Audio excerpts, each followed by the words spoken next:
បាទសូមជម្រាបសួរពុកម៉ែបងប្អូនជាកសិករយើងទាំងអស់គ្នាបាទថ្ងៃនេះបងប្អូនសូមណែនាំប្រភេទគ្រាប់ពូជស្មៅបាទមួយប្រភេទដែលពុកម៉ែបងប្អូនពេញនិយមដាំមែនតើហើយប្រភេទគ្រាប់ពូជនេះគឺតម្លៃធូរថ្លៃហើយងាយស្រួលដាំបងប្អូនដាំតែម្ដងកាត់បានរាប់ឆ្នាំតែម្ដងអត់កំណត់ឆ្នាំទេបងប្អូនប្រភេទនេះដោយសារប្រភេទនេះជាអំបូរពូជស្មៅដែលធន់នឹងអាកាសធាតុក្តៅមែនតើបងប្អូនអាចដាំ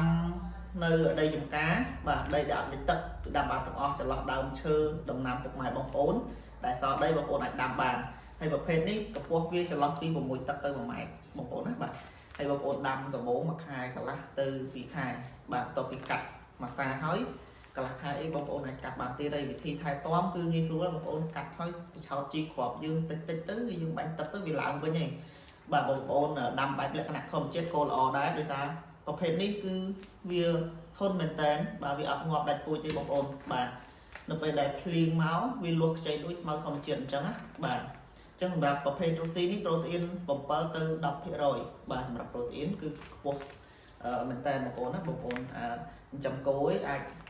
កាត់ឲ្យវាស៊ីបានក៏ប្រឡែងឲ្យដើរជន់ស៊ីក៏បានហើយវាធន់ណាហើយសម្រាប់បងប្អូនដែលចិញ្ចឹមជីប្រប៉ែអីអាចប្រឡែងឲ្យដើរស៊ី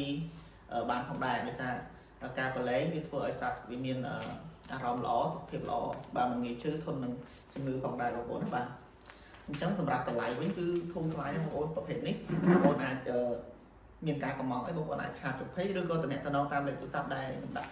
នៅលើអេក្រង់នេះស្រាប់បងប្អូនបាទហើយសម្រាប់បច្ចេកទេសក្នុងការដាំគឺងាយស្រួលបងប្អូនបាទខ្ញុំនឹងណែនាំជូនពុកម៉ែបងប្អូនបន្ថែមទៀតបាទជាមួយនឹងការដាំគឺយើងយកទៅព្រុសដូចស្រូវចឹងបងប្អូនព្រុសលើដីគោកធម្មតាសម្រាប់ប្រភេទនេះណាបាទយើងអាចដាំជាជួរទេដោយសារប្រភេទនេះដើមវាទុនល្អិតតូចទុនបាទហើយ